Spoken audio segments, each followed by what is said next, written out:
Kembali lagi di Cerita Cinta Channel. Jangan lupa like, comment, and subscribe ya. Terima kasih. Setibanya di kampus, Bening segera meletakkan berkas yang diminta panitia. Ia juga berkeliling sebentar melihat-lihat isi kampus. Beberapa pemuda memanggilnya. Bening hanya memberi senyum. Mereka mungkin tak menyangka bahwa sekarang Bening sudah bersuami dan juga sedang hamil. Bening? Bening menoleh menemukan Dani yang bergegas menghampiri. Bang Dani, beberapa hari lagi tes bagi mahasiswa baru. Kamu ikut juga kan? Iya, Bening ikut bang. Aku ikut senang. Kalau ada yang mau kau tanyakan, kau tak perlu sungkan ya. Bening mengangguk lalu ia segera menerima panggilan telepon dari Gara. Iya, Bening sudah di kampus Mas Gara. Dani hanya diam menyimak sembari memainkan ponsel untuk mengalihkan kecemburuannya akan suami Bening. Oh, jadi sekarang Bening minta antarkan Pak Diman ke perusahaan ya? Baiklah Mas Gara. Bening mematikan sambungan telepon itu lagi. Lalu ia melihat Dani dan tersenyum. Mau ke kantin dulu nih? Tawar Dani penuh harap. Lain kali saja ya bang. Sekarang Bening sudah ditunggu Mas Gara. Kami akan ke rumah sakit untuk memeriksa kandunganku. Dani tersentak, lalu memaksakan seulas senyum. Kau sudah hamil, Ning? Tanya pemuda itu pelan. Sudah bang, doakan lancar ya sampai hari melahirkan. Dani hanya tersenyum kecil lalu mengangguk dan melepas Bening kembali menuju mobil dengan Pak Supir yang sudah menunggu. Dani sadar Bening tidak akan pernah lagi bisa untuk dimilikinya. Karena perintah dari suaminya untuk datang ke perusahaan, akhirnya Bening diantar Diman meluncur ke tempat itu. Sekarang Bening sudah di lobi perusahaan. Dia tentu bingung, tak tahu harus kemana setelah ini. Baru saja hendak menelpon Gara, seorang staf keamanan mendekati. Maaf, adik ini mau cari siapa? Tanya Pak Satpam dengan kening berkerut melihat seorang gadis cantik dan masih sangat muda dengan pakaian santai khas ABG datang ke tempat itu. Bening juga bingung harus menjawab apa, sebab tentu saja tak semua orang tahu bahwa dia sudah menikah dengan Gara. Pada acara makan-makan di perusahaan pun, para karyawan mengira bahwa Revi lah yang sudah hamil. Saya mencari Pak Gara, kata Bening tak enak hati. Memang sudah ada janji ya, Dik? Tanya Pak Satpam lagi. Dia tentu heran, sebab biasanya yang mencari Gara adalah para pebisnis, bukan gadis ABG begini. Sudah kok, Pak. Kalau begitu, adik tunggu di sini dulu ya. Duduk saja dulu di situ, biar resepsionis sambungkan telepon ke ruangan Pak Gara langsung. Bening segera mengangguk dengan Satpam yang segera menunjuk Bening kepada resepsionis yang bertugas. Tampak wajah keheranan dari resepsionis itu, tapi setelah itu dia langsung menyambungkan telepon ke ruangan Gara. Tak berapa lama kemudian, raut wajah sang resepsionis terlihat tegang. Ia menatap Pak Satpam dengan pandangan tak percaya. Kenapa? Kau seperti lihat hantu? Sergah Pak Satpam kesal. Pak, cepat antarkan saja gadis itu ke ruangan bos. Loh, tapi nanti kita kena semprot kalau sembarangan antar orang ke ruangan si bos. Itu istrinya Pak Gara. Bagi resepsionis itu antara percaya dan tidak. Weleh, jangan ngarang. Istri Pak Gara kan yang model terkenal itu. Itu bocah. Kau bilang pula bininya Pak Gara. Itu beneran istri bos, istri keduanya. Cepat antar ke atas, Pak. Resepsionis mendorong Pak Satpam yang masih melongo menuju ke arah Bening yang masih setia menunggu. Lah, ini beneran? Tanya Pak Satpam semakin tak percaya, tapi melihat resepsionis yang segera mengangguk mantap, akhirnya Pak Satpam segera mendekati Bening lagi. Mari, Dik, Mbak, Bu, mari saya antarkan ke ruangan Pak Gara. Pak Satpam jadi kikuk dan tak enak hati karena sempat menyebut Bening sebagai bocah. Bening, Pak, panggil saja begitu. Bening tersenyum, lalu mengikut Pak Satpam masuk ke dalam lift menuju lantai di mana ruangan luas milik Gara berada. Setibanya di lantai atas, semua karyawan menoleh dan melihat Bening yang hanya memberi senyum sopan. Mereka bertanya-tanya, siapa gadis muda yang sedang berjalan bersama Pak Satpam menuju ke ruangan bos besar. Sebentar saya ketuk ya.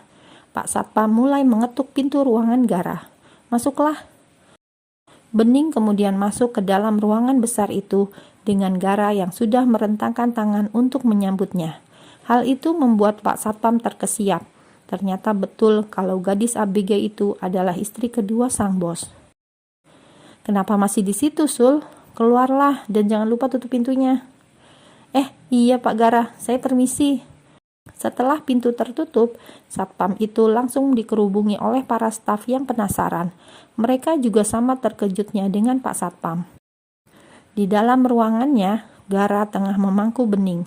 Ia menyibak rambut istrinya ke belakang telinga. Bening hanya diam menikmati sentuhan suaminya.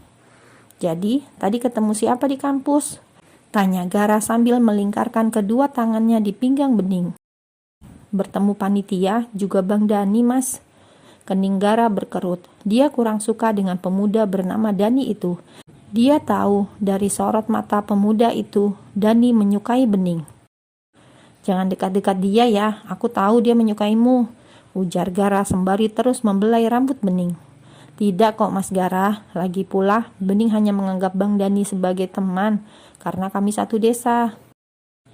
"Tapi dia menyukaimu sayang, aku bisa melihatnya sangat jelas." "Bening tidak akan macam-macam Mas Gara, percayalah." Gara tersenyum lantas mengangguk lalu mengecup bibir Bening lembut. Kedatangan Bening dan Gara ke dokter kandungan juga nanti sekalian untuk melihat Revi. Sekarang keduanya sudah berada di dalam ruangan dokter kandungan. Bening sedang berbaring di atas ranjang pemeriksaan dengan perut yang sudah ditempeli alat milik dokter. Dokter itu tersenyum. "Kandungannya sudah masuk usia 3 minggu. Jangan banyak bergerak dulu ya, mengingat usia kandungannya masih sangat muda." Nona Bening juga tergolong ke dalam kehamilan dengan ibu usia sangat muda, lebih rentan mengalami masalah. Tapi bukan berarti tidak boleh melakukan apapun juga, hanya sedikit dibatasi. Bening tersenyum lalu turun dari ranjang dibantu asisten dokter. Ia duduk di samping Gara yang sudah tersenyum melihatnya. Gara juga mengelus perutnya. Setelah mendapat penjelasan singkat dari dokter, akhirnya Gara dan Bening keluar dari ruangan itu. Gara tak hentinya menebar senyum. Bahagia sekali rasanya ketika menyadari bahwa sebentar lagi dia akan menjadi seorang ayah. Gara dan Bening memang sedang merasakan kebahagiaan sekarang karena Bening sudah mengandung. Keluarga besar Tuan Wibowo juga sangat bahagia. Namun saat ini Revi juga tak luput tetap jadi perhatian mereka. Bening bergantian dengan Gara menjaga Revi di rumah sakit. Beberapa hari dirawat dan sempat koma, akhirnya Revi sadar. Ketika dia membuka mata, yang dilihatnya adalah sebuah cahaya lampu. Pupil matanya bereaksi dengan langsung mengecil dan menyipit. "Nona Revi?" Perawat segera mendekat. "Aku di mana?" tanya Revi dengan raut kebingungan. "Nona di rumah sakit, sudah tidak sadar hampir beberapa hari." "Mana suamiku?" tanya Revi cepat. Perawat segera menenangkannya. Mereka segera menelpon Gara yang kebetulan memang sedang berada di rumah sakit yang sama. "Revi sadar, ayo kita ke sana." Bening segera mengangguk. Ia mengikuti langkah Gara menuju ruang perawatan Revi. Sesampainya di dalam, Revi membuang muka melihat Bening ada bersama Gara. "Kenapa kau selalu membawanya di depanku?" tanya Revi dengan nada kesal. Perawat yang masih berada di dalam ruangan hanya bisa menggeleng. Padahal pasien itu baru saja sadar, tetapi kemampuannya untuk memaki masih sangat hebat. "Bening menunggu di luar saja Mas Gara, Mbak Revi." "Sejak kapan aku jadi mbakmu? Lagi pula kau tidak berhak memanggilku begitu. Ingat ya, kau itu hanya babu yang kebetulan rahimnya sudah dibeli oleh suamiku." "Jaga ucapanmu Sela. Kau ini dalam keadaan lemah begini pun masih saja punya tenaga untuk memaki Bening. Dan harus kau tahu, akulah yang meminta Bening untuk mengganti panggilan untukmu. Jangan membantah karena itu sudah perintah dariku," ujar Gara tegas. Revi diam saja. Ia melihat Bening sudah keluar dari kamar perawatannya. "Kenapa kau membiarkan aku hidup?" tanya Revi dengan suara bergetar.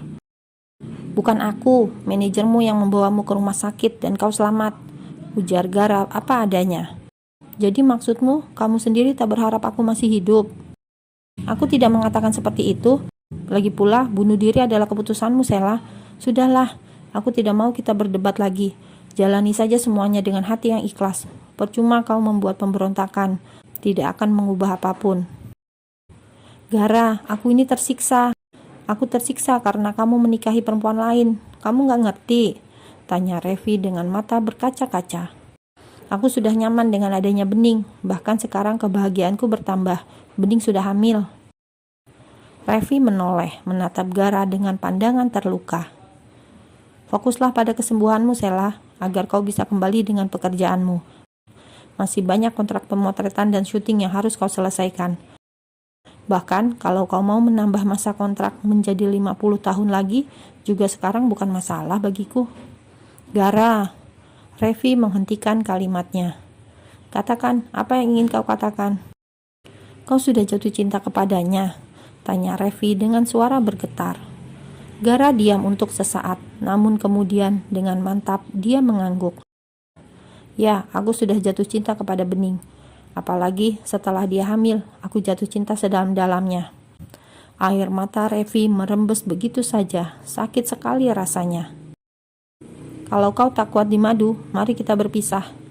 Gara berkata dengan tenang, sukses membuat Revi menoleh. Sampai kapanpun, aku tidak akan mau berpisah denganmu.